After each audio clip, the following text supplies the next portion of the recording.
Hey, Mike, thank you so much for the introduction, and thank you to everyone for joining us today. Very pleased to be joined by Pam Wheeler, who is the Chief Diversity and Inclusion Officer at NFP. We'll talk about what that organization is and what she does. And most importantly, for our purpose in this moment, Pam is a lecturer in the sports management program, has been with us since January 2018. We actually started at about the same time, or I think right at the same time. Yeah, right. At Columbia. Pam, thank you so much for taking the time to join us today for our fifth in the Conversations with Faculty series. No problem. I'm happy to be here. Thanks for asking. Our pleasure. And for our international teams, Pam right now is international. She's doing some traveling, so we appreciate you joining us from the other side of the Atlantic. So thank you for that. So Pam, let's start with your background. Can you walk us through your career evolution? Oh my gosh. My career evolution used to take like 2 minutes. And now it's taking a little bit longer because I've been in the business a little bit longer, right? So it made, that's what sounded good when I was around, like, oh, I've been in the sports industry for 10 years, 15 years, now 20, 25, stop putting a number on it. I'm with you, Pam. Stop putting a number on it. But so I actually started in the sports industry, as you mentioned, Scott. Interestingly enough, I went to law school. My dream was to be a sports attorney. But of course, when we went to law school, there's really only like two paths you could take. You either go into corporate law or you went into the DA's office, or you could do some sort of community service. And so I remember in law school, going to the career placement office and saying I wanted to be in sports. And they basically said to me, good luck, let us know how that works, and maybe we can help the next person. So I just started calling and writing every single sports entity I can get my hands on, and ended up getting an internship with the San Francisco Giants after my first year of law school. Second year law school, I ended up getting an internship with the Oakland A's. And then after law school, I graduated and went to work for Bob Wolf Associates, which, as Bob Wolf was, I think Bob Wolf was probably the first like mega agent, if you will.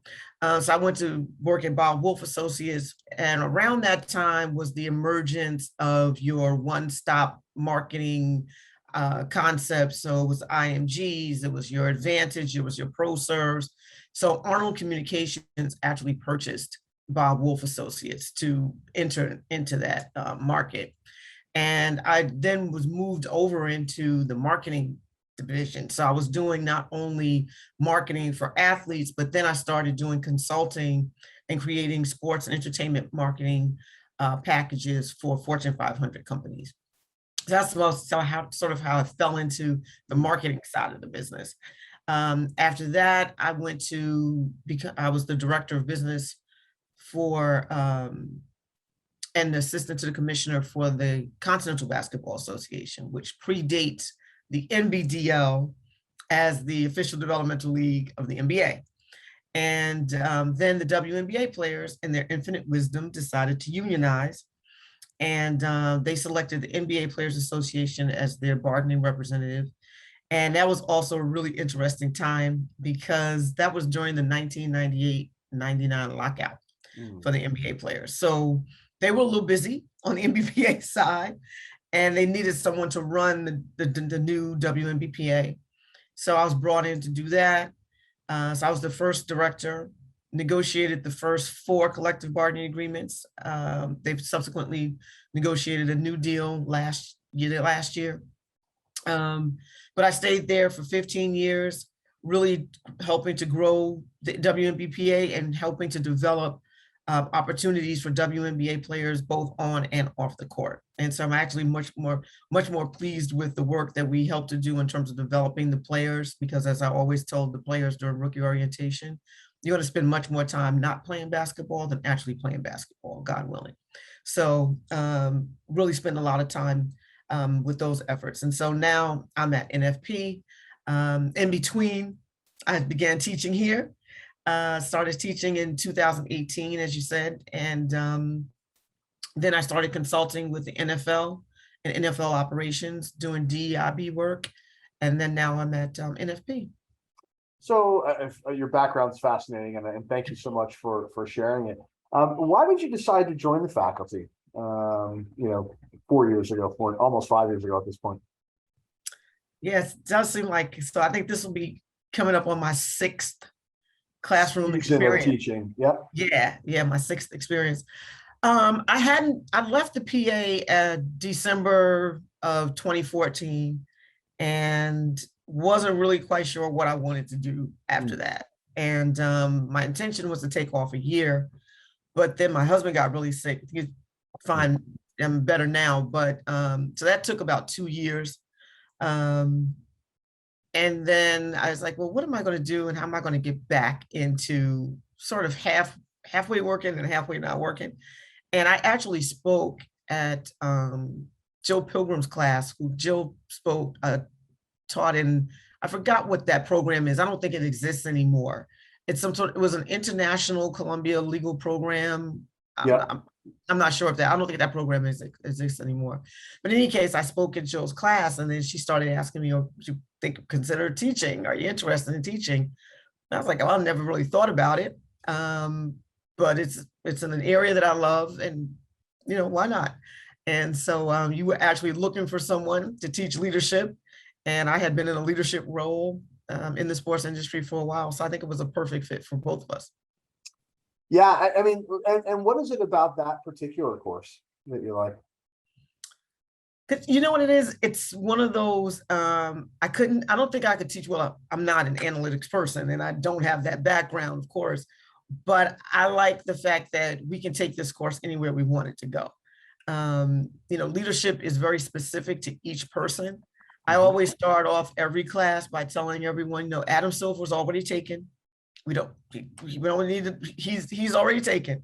So we need to develop you as your individual leader. And that's what we really focus on in my class. It's about how do we develop each student into their best selves and helping them to become the best leader that they can be. So, but not all of our students come to the classroom with the same level of leadership experience, right? I mean, we have students who do come right from their undergraduate experience. We actually, in this cohort, have a handful of students who are either still active or recently became inactive members of the military, the academy graduates, so on and so forth. Nice. How do you manage to effectively teach all of them in the same course? I wish, when I talked about that long line of experience I had, I wish someone had talked to me about being a leader like 25 years ago or even somewhere along the line. So I think we all can learn to be leaders, right? I don't think it's not that you learn how to be a leader the minute you walk in the door. It's an evolution. And I talk about that a lot in our class, about how do we develop leaders at every level of an organization, and how can you take the things that you already know, how can you be more introspective? And so it really doesn't matter what level you come into the class at, because unless you've taken leadership in the past, you probably haven't been as intentional about it as you should be in your career. And so I think it really doesn't matter where you come in. Even if you've been in the military, there are certain types of leadership skills that you've developed in the military that now we got to figure out, how do we develop those leadership skills into another industry or into another sector of the business? So there's always something that we can learn about leadership. So, and that's really interesting. And you're obviously able to bring your considerable experience into the classroom. And how do you do so? Like, is there like a typical class session? If so, kind of what does it look like? My class, I would like to think, my class is pretty interactive.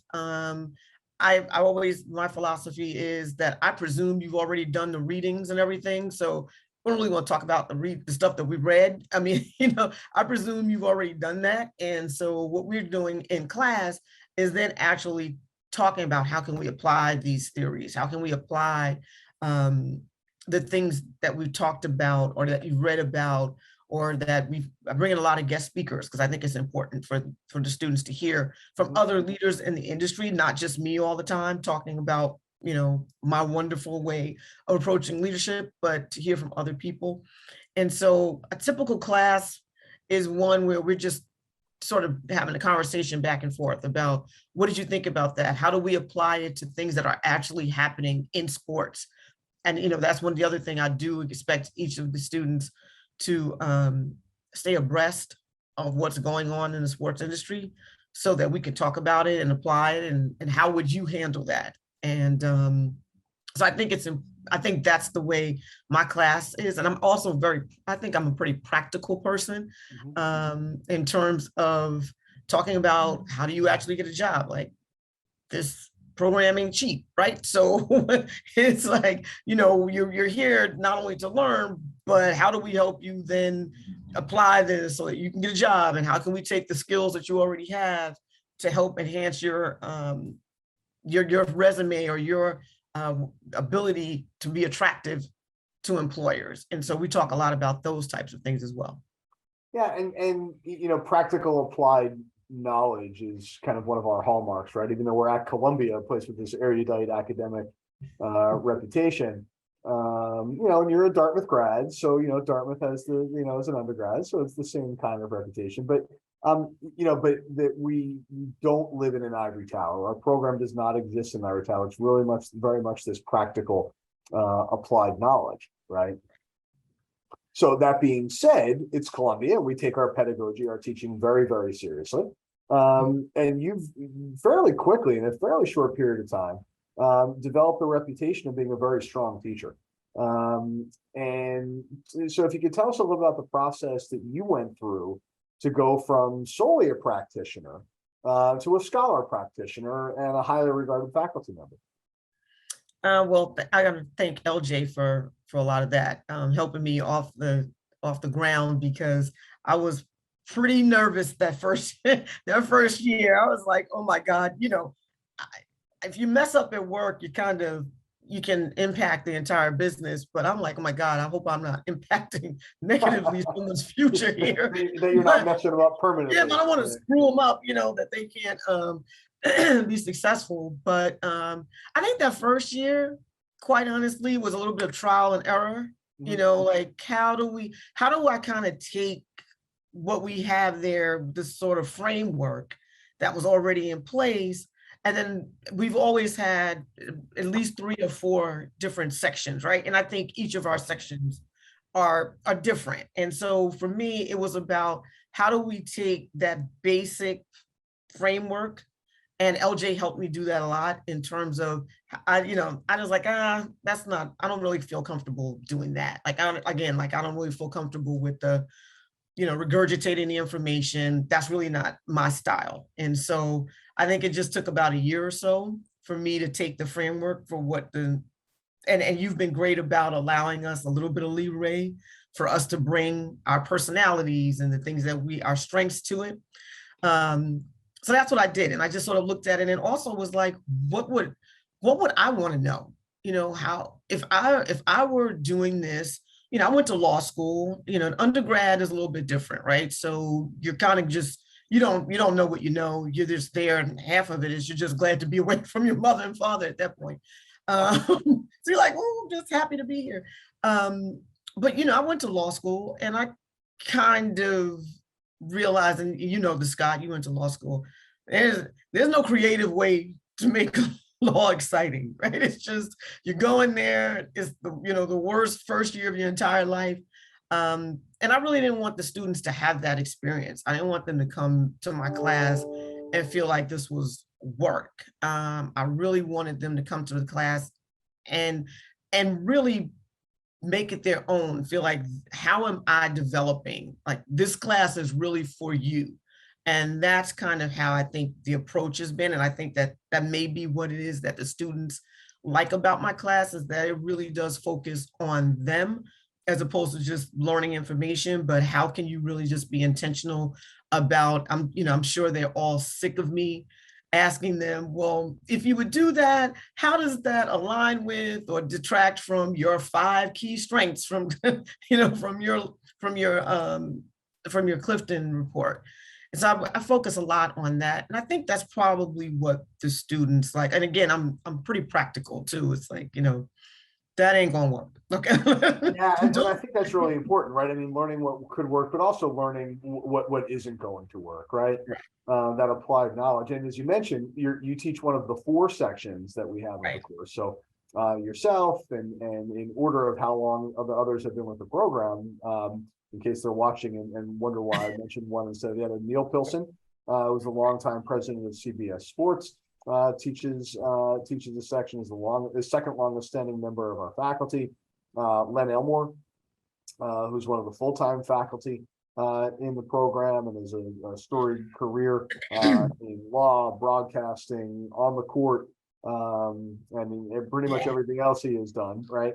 And Mary Wittenberg, who now is running Love Volleyball startup, and previously was the head of New York Roadrunners Club, also an attorney, as is Neil. So as is Len. So interestingly, Right. and not intentionally, all the folks who teach the leadership course are actually trained attorneys. But I think you're right. You're all very different from one another, and how you teach, deservedly so, is very different from one another. And you're allowed to bring your personality into the classroom, and if otherwise, you're not being your authentic self. And then if you're not being your authentic self, then it's hard to be a good leader, let alone teach good leadership, right? Right. So what do you think? What's the best part about teaching for you? I love the students, and they keep me, actually the best part about teaching is probably more about myself and the students, but they keep me on my toes. It keeps me, you can do this mental karate stuff with others in the industry, but for the most part, most of the students I haven't had a whole lot other than the last couple of years who came directly from undergrad to grad school, but I have had a lot of students who have either been in the industry and wanted to get a master's to accelerate their careers, or who are in other industries wanting to attempt to make that change into the sports industry.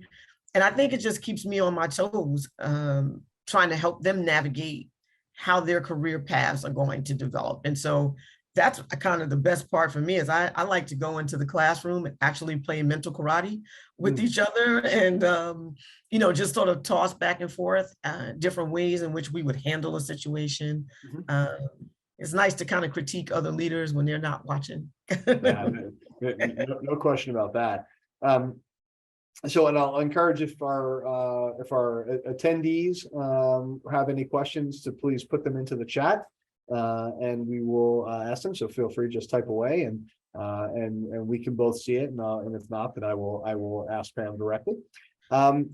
So if you could do a little bit more elaboration on the students we have in our sports management program. What makes them stand out? What are the things you're looking for them to accomplish in the classroom?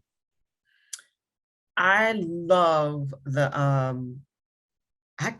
sort of the competitive nature of the students. I used to always say that there are two kind of people who want to be in the sports industry and people who want to play in the sports industry, right? So if you're not playing, if you're not an athlete, and those who want to be in the sports industry, like myself, are pretty competitive people, and want to excel and want to do well. And so all of the students, I'm very seldom disappointed, if at all, with the level of preparedness and the way the students approach the class. Everyone comes to class definitely prepared, definitely ready to excel. And whether they've had a bad day, whether that's been at work or someplace else, they don't bring that to the classroom. They're just coming to the classroom to learn and to get better and to do better. And so that's what I like about the students, is that they're just on their game, no pun intended, all the time. Yeah, and I think it's important to point out too that when you say competitive, you don't mean competitive with each other, right? No. That's certainly one of the things that's a hallmark of our program, is the collaboration, and the non-competitive, where they really help each other. It's really competing with themselves and trying to be the best version of themselves. Exactly. And one of the things that I, like you mentioned before, kind of, I guess I'm starting to get a reputation for being one of, taking my class. And that's what I like. I mean, how these students find out about me is that other students tell them, you got to take the leadership course. So that's one reason why I teach this course too, and not one of the electives, because I would be crushed if you wouldn't take my class. So you kind of have to take it, but you can also pick your section. And so I think that that is demonstrative, demonstrative of how much they tell each other and how they work with each other. Is they're constantly telling each other, you got to be in this person's class. You got to take that person's class. You got to, telling everyone how they can succeed. So I think that that's a reflection of that. Yeah, a question from one of the attendees, Raphael. Pam, your career is very interesting, but tell us, how did you get your first job in sports? Like, who contacted you? How did it actually work? So, like I mentioned, when I went to law school, there was, we didn't have sports programs like this. No. 25, 30 years ago. This is kind of a new concept. So, and at that time, there was no internet. There wasn't any of that stuff. There was this one book, and I don't know if you remember, Scott, it was that big white book that said how to get a job in sports. In sports, that's exactly. Yeah. Yep. And it had, and that was like sort of the guide, and everyone had it. And it had like the addresses of every sports entity in the country. So it had all the NHL teams, and what I knew about hockey at that point, you could probably put it in the head of a pin of a needle. And I just started calling and writing every single person in that book. And I didn't really care what job I got. I just knew I wanted to be in the sports industry. And I always would say that I was going to be in that city within 2 weeks. So back up a little bit, between undergrad and graduate school, I went to Dartmouth undergrad, and when you get a liberal arts background, right? You don't really, I majored in history and religion, but it really doesn't matter. You're getting this liberal arts background, and my goal was to go to law school. And so Dartmouth has this vibrant corporate recruiting program. I literally circled 9 law firms, and I had one more firm to pick, and I picked Chase Manhattan Bank because it began with a C, and it was right at the top.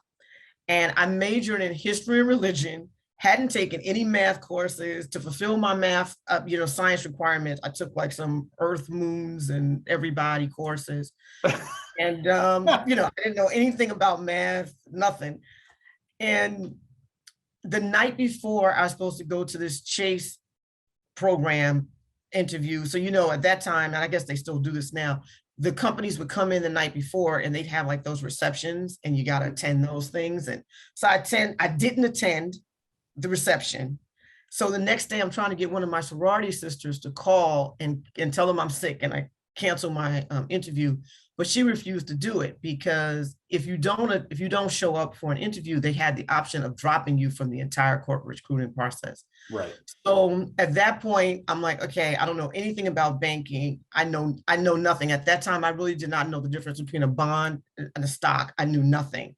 So I called another sorority sister who had graduated a couple of years before, who had gone through one of the chemical programs. Chemical bank predates us all as well. And so she gives me information. So you can imagine my chagrin when I walk in and the thing says Chase Manhattan Bank, and I now have all this information about chemical bank, right? So I go through this, I go to the interview, and they're like, we need relationship managers. We need people to manage our portfolios, and those people offered me a job, right? So it was one of those, executive management programs. It was a 12-month program. And I was like, oh, well, maybe I'll learn. It can't hurt to know about finance, right? So I did that, still had the intention of going to law school. When I graduated from that program, they assigned me to global custody. And my first year was actually being the relationship manager for pension funds.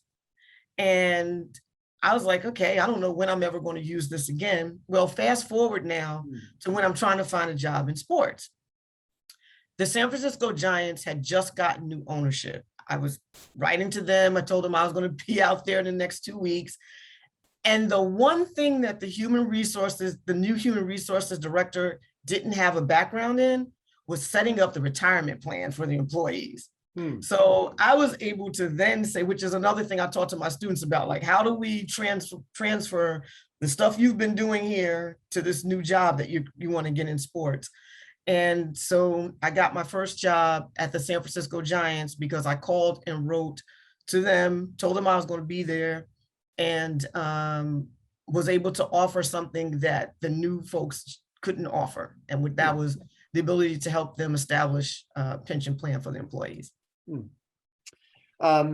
So a couple more questions from the attendees. As a Black woman, have you found it more difficult to break into sports, especially a male-dominated field like basketball? Yes. So I can tell you, when I first started in sports, there were about 3 Black women that were in sports at the time. Of course, now definitely more. Anita DeFrance, Elaine Weddington Stewart, and there was one more Black woman. I'm not heard, that person's escaping me now, but that was it. And so it was really difficult because one of the things I had to overcome was people thinking I was trying to find a husband, right? So there was this, people would say stuff like, the guys aren't going to take you seriously. They're going to want to date you. They're going to want to, so I had to overcome that and completely different element that I had no idea was, because at that time I'm starting in the sports industry. I was late 20s, early 30s. So I was around the same age as some, most of the athletes that I was working around. So I had to overcome that.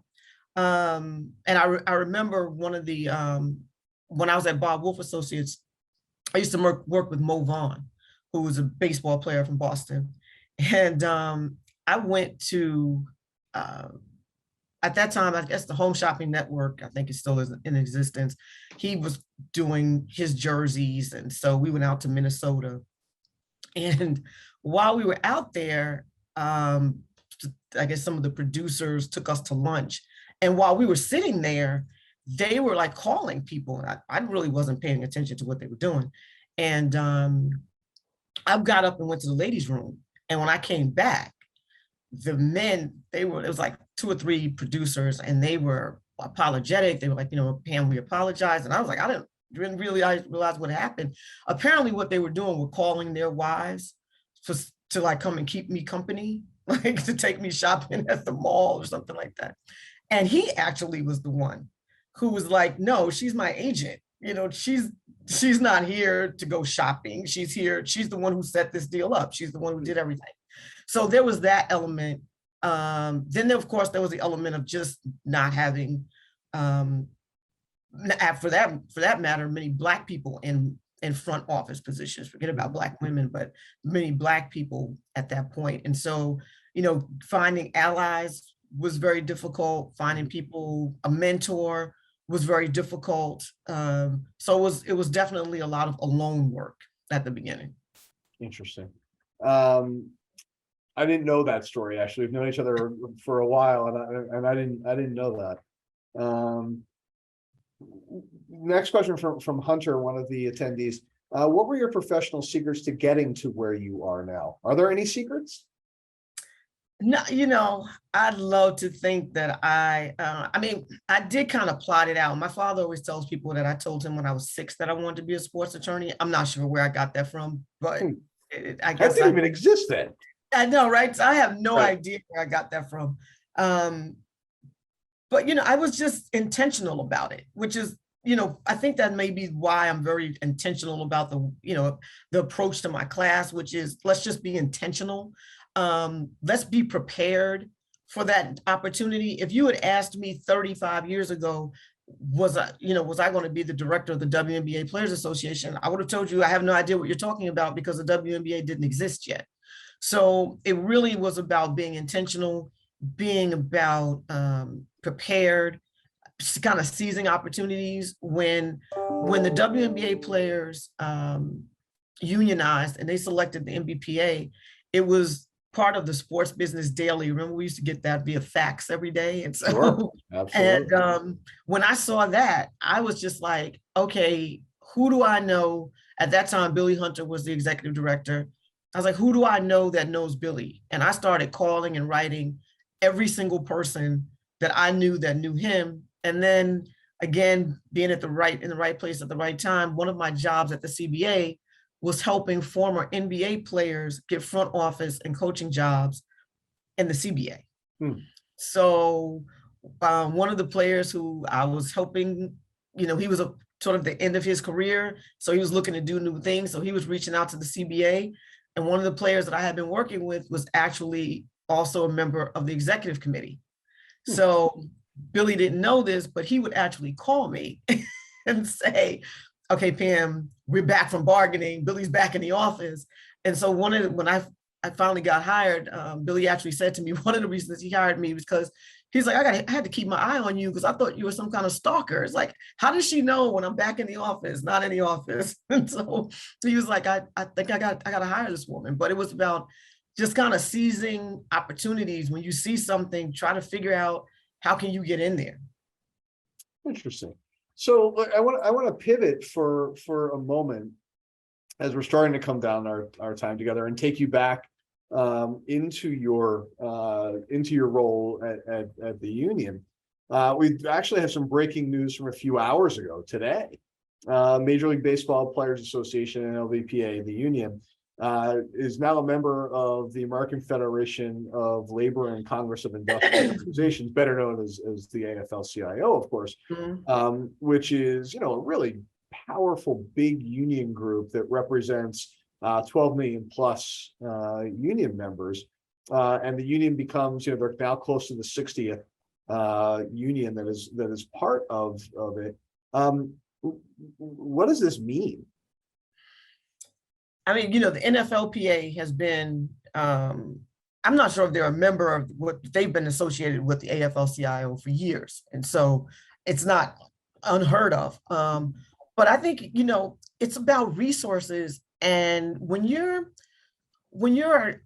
working with a union or head of a union, your primary goal is what can you do to make life better for our players, right? And so they're looking at what types of resources, I'm sure the AFL-CIO has that can enhance our services to our players, and how can we better serve them? How can we better prepare, make the system better that we have with the owners and the system that we have in place? How do we actually build upon that? And, I would just think about it from the WNBPA standpoint.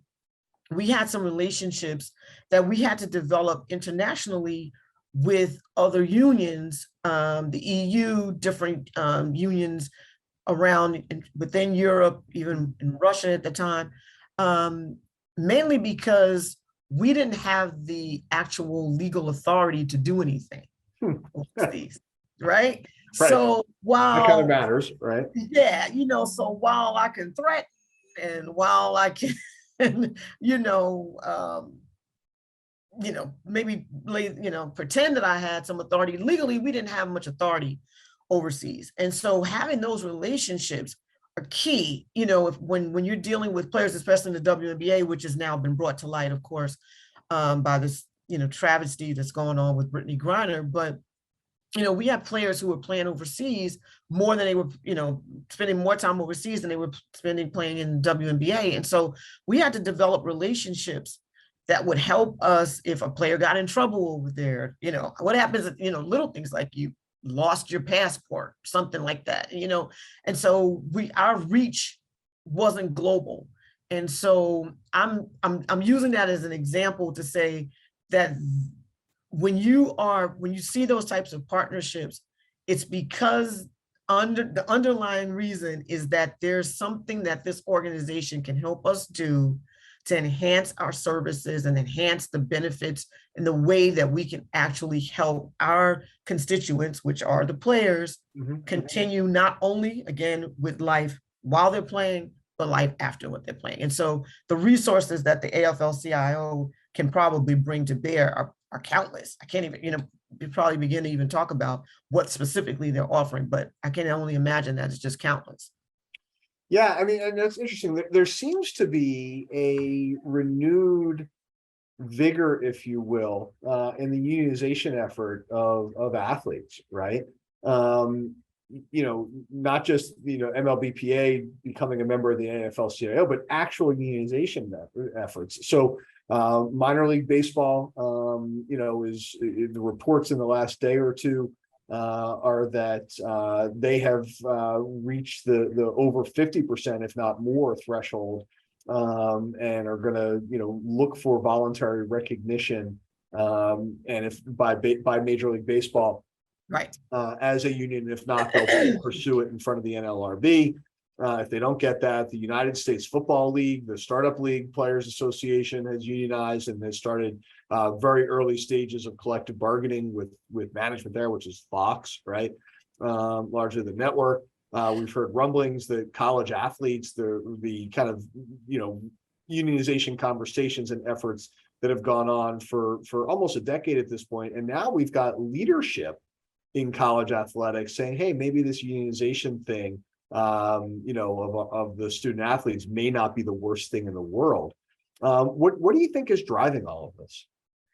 And I would also put NIL in there too. And I think that's fair. I think that's fair, for sure. I would put that in there because I think I think it represents, and kind of again back to being a practical person. Just I think it just represents the power that athletes are now recognizing that they have, right? And so it's about how much the same way that WNBA players unionized in 1998, they recognized, one, my voice is bigger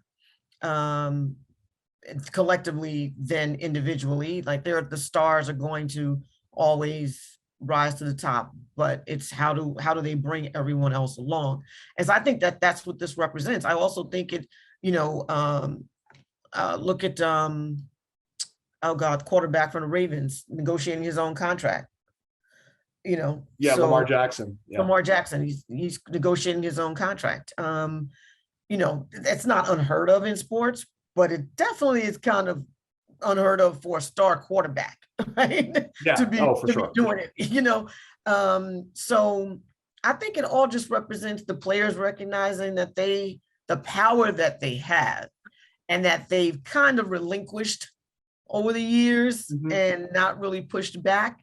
And so whether it's via unionization, whether it's through NIL, whether it's, negotiating your own contracts, whether we like it or not, asking to be traded, it's understanding that power that they have individually as well as collectively that I think we're seeing played out in a number of different ways.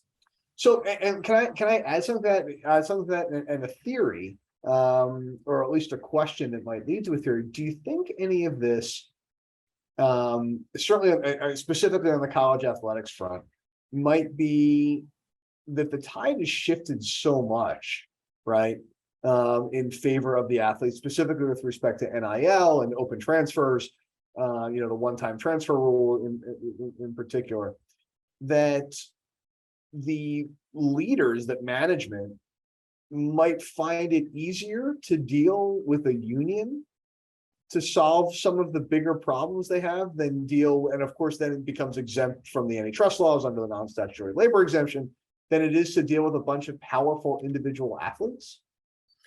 Yeah, I don't know if any leader will tell you that. No, I don't. I mean, right, because it would seem like this is maybe a solution.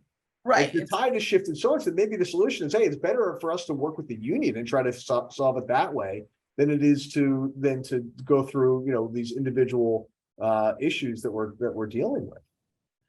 Yeah, I think that some of them might say if there was a group that I could deal with that didn't actually have the word union in it, maybe I sort of go with that. Right. So I do think they probably would prefer one point of contact or something. But I also think that at the end of the day, they're probably not as happy about it because even you could still deal with one person or a couple of people.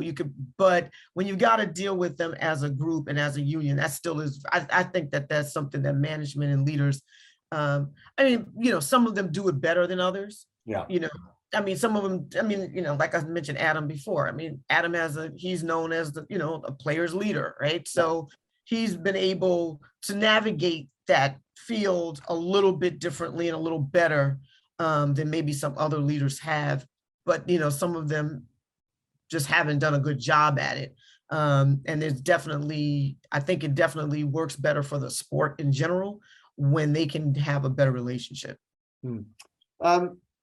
change gears back to away from the union piece. Just kind of curious, what do you like to do in your free time? I like to hang out with my sorority sisters. We like before the pandemic, and actually the pandemic, one good thing about the pandemic is it saved me a lot of money. I'm kind of saved me a lot of money. I'm the foodie in our group, so it's my same sorority sisters that I pledged with in 1980, spring 87, right? So we all get together and I sort of make them go to like the top 50 Zagat restaurants in the city. And so we like to do that. We like to go to Nobu. We like to hang out. We like to go to Philippe. I love Mermaid. They have Those are no junior varsity restaurants, Pam. no, yeah, so that's what I like to do in my free time. I like to do that. I like to hang out with my daughter who's 15, just started 10th grade yesterday. And so today was the first full day. I'm about to try to get her on team so I can find out what happens since I'm in Europe right now. But that's what I like to do at this point. I just like to, and of course, I love all sports. My husband's niece came in the other day and I was watching the Breeders' Cup. And she was like, Pam, what are you watching? And I'm like, that's the Breeders' Cup. And she's like, I don't know if I've ever seen a Black woman sitting and watching the Breeders' Cup before. So I love to watch. And what teams do you root for? My favorite football team is Cowboys. I'm dreading this season. I mean, Sunday night, I got to get myself ready. The Yankees are killing me right now. They are absolutely killing me. How do you go from a 15-point lead and, Stanton has come back and something's clearly not right with him. Yeah. If I got any Yankees fans out there, I didn't see the game. There was no game yesterday or whatever day I'm in right now, but day before he took a swing and sort of lost his balance and he looked a little, something's not right. He hurt himself again. Yeah. Something's not right with him. So I'm like, the Yankees and the Cowboys are my two teams. And so I'm in for what looks like another long football season. Yeah. Well, we'll see. So we are at the end of time. And so apologize for not being able to answer some of the questions that I do see in the chat. We do have an information session tomorrow for the prospective students who are interested in learning more about the program. That information session is at 11 a.m. Eastern. So we'll get started around then. Looking forward to that. So for those who are interested in learning more about the program itself, would be great. So some of the questions in there do address that, larger programmatic questions. But in the meantime, and we hope to see you all there, but in the meantime, Pam, thank you so much for taking the time. It's getting late in Europe. We appreciate you extending your day. We know you're tired and weary from travel, but we really appreciate the time that you gave us today and more than generous with it. Safe travels. I look forward to seeing you in person soon, and stay well. Thanks. Good luck, everyone.